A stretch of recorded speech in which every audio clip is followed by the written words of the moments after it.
Salut tout le monde, bienvenue aujourd'hui pour cette nouvelle vidéo, j'espère que vous allez tous extrêmement bien depuis le mois dernier si vous ne suivez uniquement les vidéos sur l'attaque des titans. Aujourd'hui on se retrouve pour un chapitre exceptionnel, rien à dire de plus, on se retrouve pour le chapitre 100.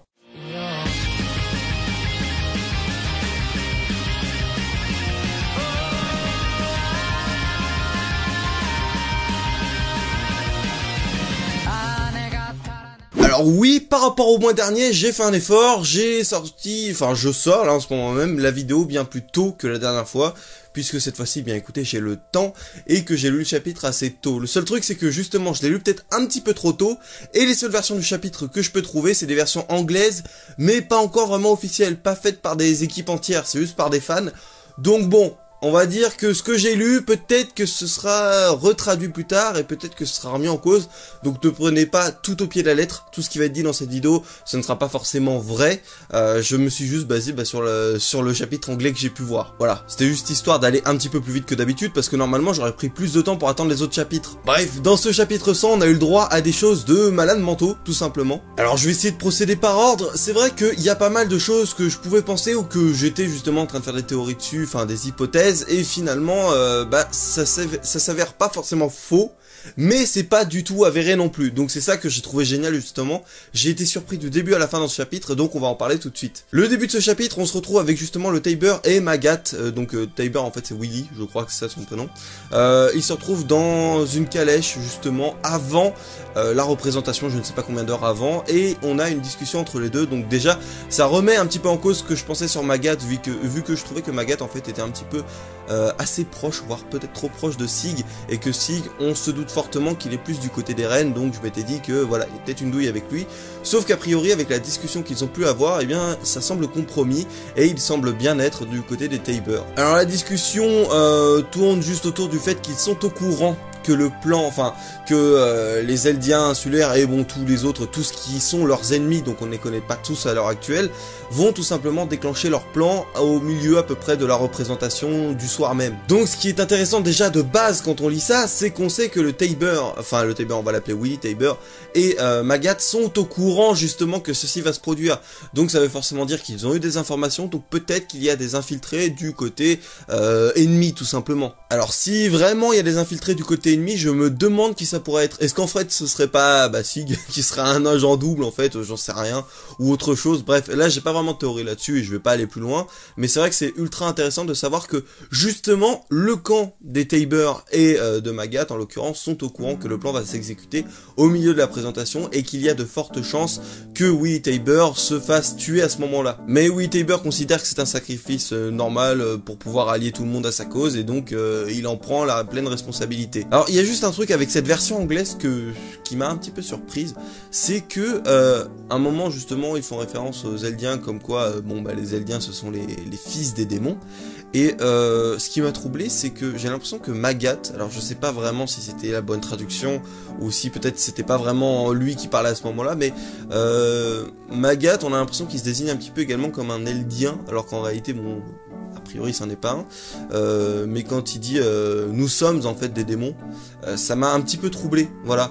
Je sais pas du tout ce qu'il en est en fait, si c'est comme je vous le dis, j'ai lu une version un petit peu sortie à la va-vite, donc peut-être qu'il y a des erreurs de traduction, ou si en fait c'était pas lui qui parlait à ce moment-là, puisque justement après il y a une transition tout de suite sur la représentation du Tybur qui était en train de parler justement sur la scène, et donc on peut supposer que dans ces dernières cases, comme on voit pas les bouches des personnages, c'était peut-être lui qui parlait dans le présent, donc là au moment de la représentation. Donc c'est assez ambigu, je sais pas trop, ça m'étonnerait que Magat soit un Eldien, mais c'est vrai que c'est assez surprenant qu'il soit aussi haut placé, qui connaissent autant de choses et qui soit autant en relation avec Willy Tybur. Donc voilà, c'est vrai que Magat c'est intriguant et j'ai hâte d'en apprendre un petit peu plus sur ce personnage. Ah oui, d'ailleurs durant cette scène, on sait que eh bien ils sont au courant tout simplement que dans les rues même de Mar, des ennemis à eux sont là tout simplement, et peut-être pas justement des ennemis que de l'île. Effectivement, ils se doutent que Enfin, ils se doutent, ils le savent depuis le début. Nous, on le sait pas encore en tant que lecteur, c'est pour ça que j'ai dit ils se doutent.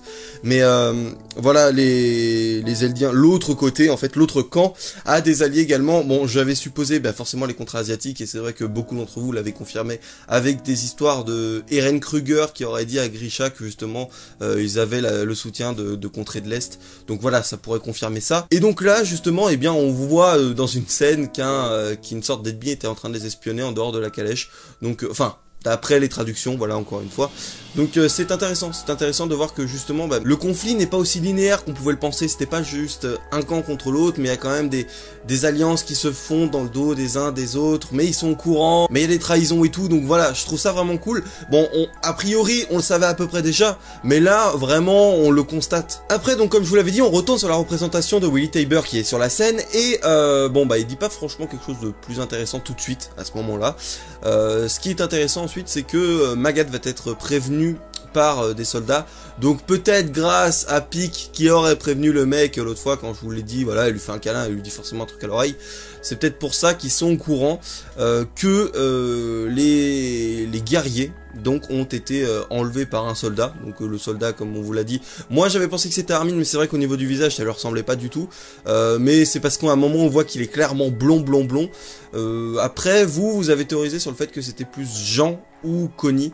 Je dis pourquoi pas parce que de toute manière on ne sait pas, c'est juste que je le trouve vachement grand pour être l'un des deux quand même, alors que voilà, on sait que bon, Armin a le titan colossal, donc why not, peut-être qu'il aurait grandi, ou peut-être tout simplement que ce n'est absolument pas l'un d'entre eux, et peut-être que c'est juste un soldat Mar, mais qui est plutôt un soldat qui est infiltré chez les Mar, mais qui ne fait pas forcément partie de l'île. Après, comme Pieck le souligne encore une fois dans ce chapitre, eh bien elle a l'impression de l'avoir déjà vu, elle ne sait pas où, mais elle sent l'avoir déjà vu, et on sait que Pieck a été sur l'île durant la mission justement pour récupérer le titan originel, donc on suppose que c'est quelqu'un de l'île. Après forcément voilà, le fait que ce soit Jean, je trouve ça bizarre, il est beaucoup trop différent de Jean physiquement, et Connie pareil, vous m'avez beaucoup parlé de Connie c'était pas le plus grand du tout quoi, enfin il était pas si grand que ça, et là c'est vrai que le mec il tape les 2 mètres facile, donc je sais pas, je trouve ça bizarre. Et après on sait aussi que les soldats des Tybur sont vachement grands, la garde rapprochée des Tybur sont vachement grands, donc peut-être que c'était un mec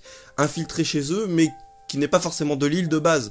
Donc je sais pas trop, franchement je ne sais pas à ce niveau-là. Donc ça remet en cause, c'est vrai, ce que je pensais sur Armin, mais je vois pas en quoi ça validerait le fait que ce serait Jean ou Connie, parce que même, bon voilà, si au niveau du visage il ressemble pas à Armin, ou peut-être plus à Jean ou à Connie, ouais, physiquement c'est trop bizarre, c'est trop différent quand même. Donc c'est peut-être un personnage qu'on ne connaît pas du tout, et on a théorisé sur quelque chose qui n'est pas vrai, mais c'est ça quand même qui est important. Donc Magath comprend que le plan a tout simplement commencé une fois qu'il apprend que les guerriers ont été emmenés par le soldat dont je parlais depuis tout à l'heure en fait, et on a le plan de Pieck et de merde, j'ai oublié son nom, je crois que c'est Porco, je sais plus, bref, peu importe. C'est vrai qu'au niveau de version anglaise, FR et tout, ça change beaucoup. Bref, donc on va dire le Galliard, voilà, je sais pas, vu qu'il est censé être Galliard aussi, c'est compliqué en ce moment. Bref, eh bien tous les deux, donc c'était totalement pas du tout ce que je disais, donc c'est ça qui est cool aussi, mais j'étais un petit peu surpris qu'en fait il soit juste foutu dans une sorte de fosse ultra grande, qui fait que comme elle est ultra profonde, eh bien ils ne peuvent pas en sortir, c'est ça l'explication, parce que s'ils se changent en titan, ça changerait... Non, parce que c'est trop étroit pour en sortir si tu te changes en titan. Donc on suppose peut-être que les cloisons sont faites de telle manière, enfin sont faites en une matière qui ne peut pas être détruite par la puissance d'un titan, donc voilà, ce serait pour ça. J'étais un peu déçu au niveau de cette explication, je m'attendais à un petit peu plus, mais non, c'est juste qu'ils les ont mis hors service pour pas qu'ils ne puissent intervenir durant le combat, et donc durant ce qui va se produire à la fin de ce chapitre. Si vous ne l'avez pas lu, de toute façon je reviens après dessus. Donc voilà, et comme je le disais à ce moment là, Pieck souligne qu'elle a déjà vu ce type là, le type qui les a fait tomber dans la trappe, même si on ne connaît pas vraiment ses intentions, et que Galliard le souligne également. Pas grand chose d'important par rapport à cette scène là, à part que voilà, c'était pas du tout ils ont été envoyés à un endroit particulier, non, ils ont été envoyés dans une trappe, des pièges déjà conçus pour limiter le pouvoir des guerriers, au cas où si peut-être il y avait une rébellion de guerriers, et bien les Mar avaient tout prévu. Voilà, c'était juste ça, et le soldat en avait connaissance, donc il a pu les envoyer dedans. Ensuite on retourne sur la scène avec Willy Tybur qui continue son speech, et qui cette fois-ci donc se retourne vers la famille Tybur, il semblerait-il, et leur dit que voilà, regardez bien, c'est maintenant que je vais vous sacrifier, ou un truc comme ça. Je sais pas trop quoi en penser de cette scène-là. Vraiment, je sais pas. J'ai hâte de voir ce qu'elle veut dire. N'hésitez pas à me dire ce que vous en avez pensé. Après, c'est vrai que comme je le dis encore une fois, au niveau de la traduction, c'est peut-être pas forcément fidèle ce que j'ai lu. Donc peut-être que quand la version FR ou une nouvelle version anglaise va sortir, ce sera pas exactement ça. Donc bon, à ce moment-là, voilà ce qu'il dit. Et surtout, il va aborder le sujet des murs qui ont été construits. Chacun portant le nom d'une des filles de Ymir, tout simplement. Donc Maria, Rose ou Rosé, peu importe, et Sina. Et donc il nous dit voilà que ça porte leur nom. Et à ce moment-là, on n'en apprend pas trop plus tout de suite. Ensuite, on repasse sur une scène avec Reiner et Eren. D'ailleurs, cette scène, j'ai tellement hâte de la voir adaptée en animé, juste pour voir la tension ultra pesante. J'ai hâte de voir les OST qui vont être capables de foutre dessus parce que merde, cette scène est juste géniale. Ce petit fil rouge, à chaque fois on revient à Eren et Reiner qui sont en train, bon, Eren connaît un petit peu tout ce qui se passe, mais de voir les réactions de Reiner, de voir comment Eren lui parle et tout, c'est juste génial cette scène. Et également de voir comment Falco commence à comprendre que Eren s'est servi de lui tout simplement. Et justement, tout au long de cette scène où on va voir Reiner et Eren parler, on va vraiment comprendre le parallèle qui est fait entre les deux. Eren qui vraiment se revendique un petit peu comme Reiner et que, voilà, les sacrifices qu'il a fait, c'est des choses qui sont obligatoires et tout ça. Bref, on va revenir là-dessus après parce que c'est dans la suite du chapitre. La révélation de ouf qu'on a, c'est qu'enfin, on nous parle des titans dans les murs. On savait que les murs depuis la fin de la saison, enfin le début de la saison 2 en fait, la fin de la saison 1, le début de la saison 2, qu'il y avait des titans dans les murs, tout simplement, quand justement on voit un éclat, un trou qui est fait, et on voit un œil de titan à ce moment-là, mais on n'avait pas vraiment eu de révélation supplémentaire, on ne savait pas vraiment. On sait que le culte du mur, donc qui se trouve sur l'île, est censé être à peu près au courant, et donc c'est peut-être comme ça que Eren et tout ont eu des informations sur les titans qu'il y avait dans les murs, mais nous, on n'en savait pas vraiment plus, on nous avait pas vraiment dit ce que c'était, et là, justement dans cette représentation, on apprend que les murs ont été construits à partir de millions de titans colossaux. Et là, c'est abusé. Là, c'est abusé parce qu'il y a plein de trucs, voilà, il y a plein de questions qui se posent. Déjà, comment c'est possible qu'il y ait autant de titans colossaux, alors que de base, on pensait qu'un titan colossal, c'est un titan primordial, et qu'il y avait que 9 titans primordiaux. Enfin, 9, je dis 9, oui, je dis ça de tête. Mais voilà, je trouve ça surprenant que ce soit d'autres titans colossaux, et on nous apprend qu'ils auraient été créés par le roi Fritz. Alors à ce moment-là, tu te poses des questions, tu te dis comment il aurait pu les créer. Est-ce que réellement il les a créés, ou est-ce que voilà, c'est peut-être autre chose qui s'est produit, mais pour embellir l'histoire et pour rendre le roi Fritz encore plus puissant, le Tybur, enfin oui, Tybur justement, en fait un petit peu trop en disant qu'il les a créés. Bon, c'est un truc qui m'intrigue vraiment à ce moment-là, parce que je me dis mais comment c'est possible que les murs aient été construits à partir de millions de titans, quoi, de millions de titans colossaux. Donc ça, c'est des réponses que j'aimerais avoir par la suite. C'est sûr qu'on en aura parce que bon, c'est beaucoup trop, ouais, c'est beaucoup trop gros pour pas qu'on ait de réponse. Mais j'ai pas de théorie du tout là-dessus. Hein, vraiment, je sais pas. Bon, vous, si vous en avez, en vous souvenant un petit peu de ce qui s'est passé dans les chapitres précédents, c'est vrai que moi, avec la publication tous les mois, j'ai un peu du mal à suivre, enfin, à me remémorer ce qui a été fait il y a, je sais pas, une cinquantaine de chapitres. Donc c'est peut-être pour ça que je suis un peu perdu à ce niveau-là.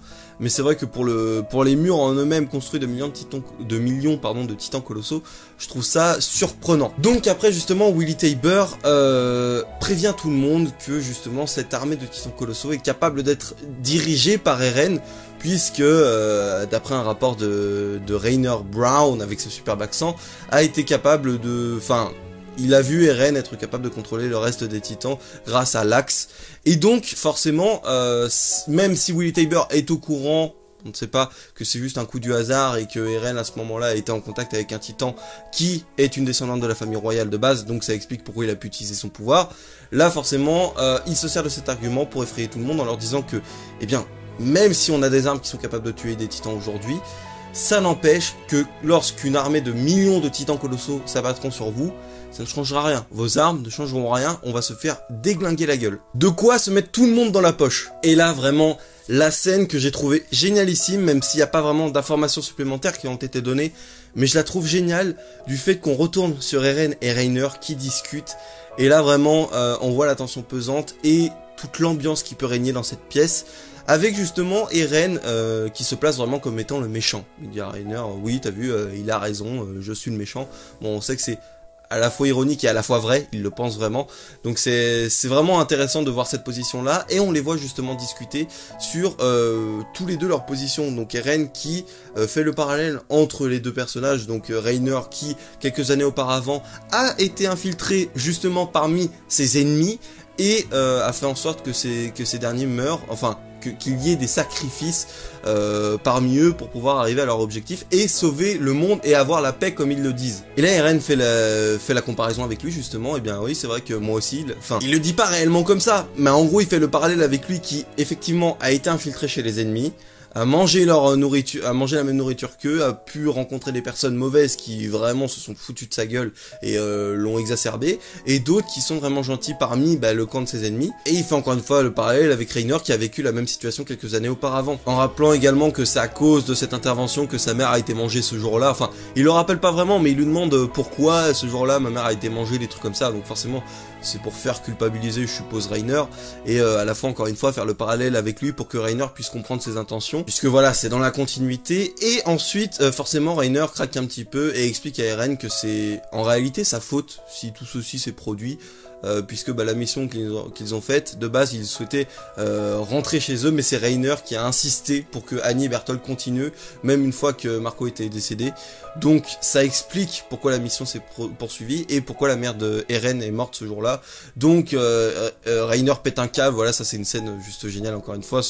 Le mec qui est si stoïque, si calme à chaque fois, là pète totalement un câble et supplie Eren de le tuer pour s'alléger de ses péchés et tout ça, comme on l'avait vu dans le chapitre précédent, où il y a 2 chapitres, je me souviens plus, je crois que c'était le chapitre précédent, dans lequel justement on voyait le parallèle avec le vieil homme, enfin l'homme que Berthold, Annie et Reiner avaient rencontré sur l'île, qui leur avait expliqué la situation pour expier ses péchés et partir l'âme un petit peu plus légère.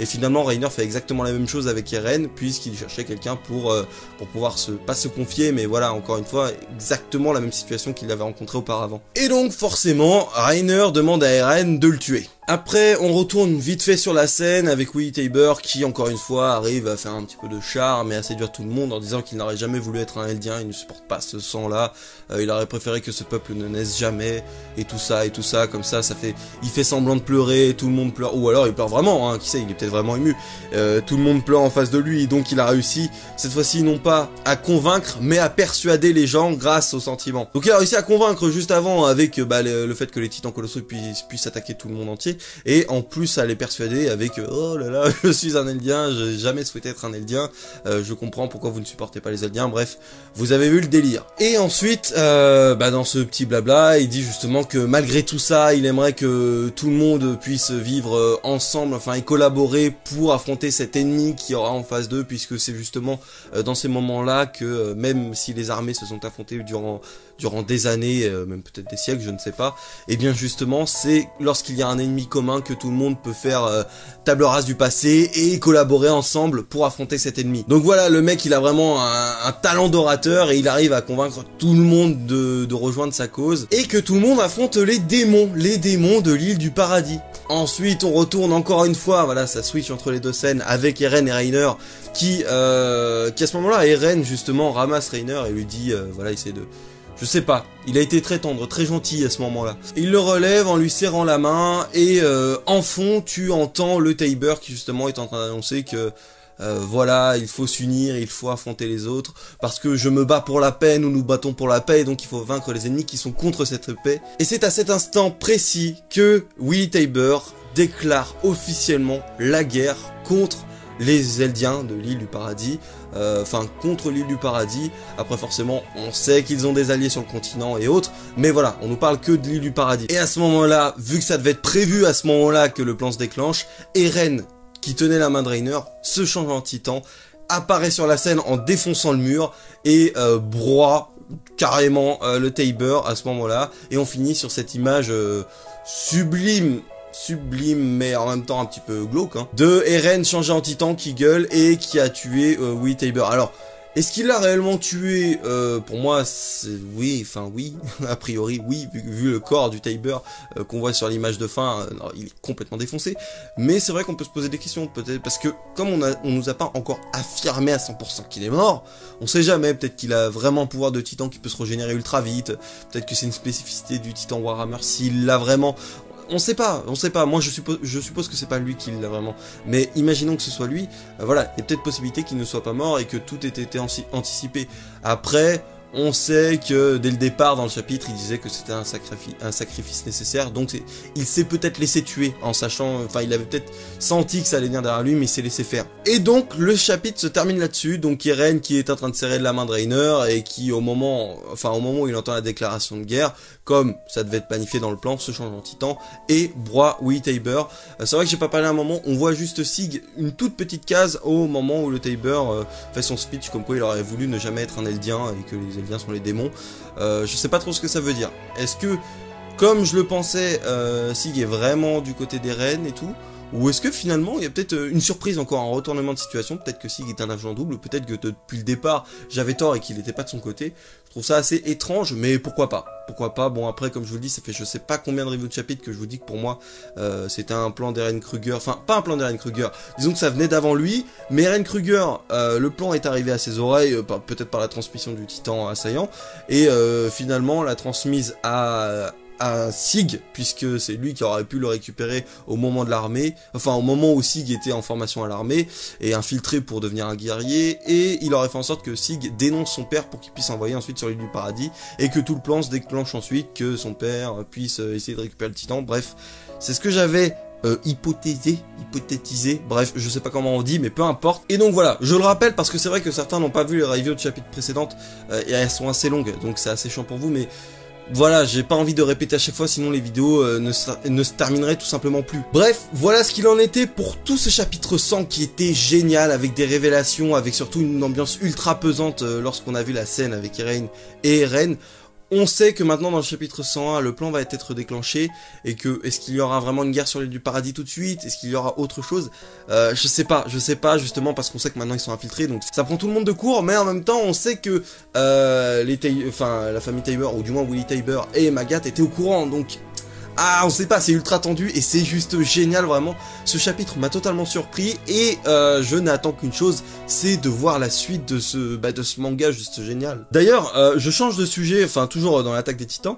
Récemment, on m'a identifié sur Twitter par rapport à un tweet qui avait été fait sur la couverture du chapitre, enfin du tome 1 de l'attaque des titans. Alors je vais pas vous le sortir, bon, vous pouvez regarder si vous l'avez chez vous ou tout simplement sur Twitter, sur internet, il y a moyen de voir. Si vous enlevez la couverture, vous allez voir le tome en lui-même. Vous savez que dans les mangas il y a souvent des illustrations à cet endroit-là.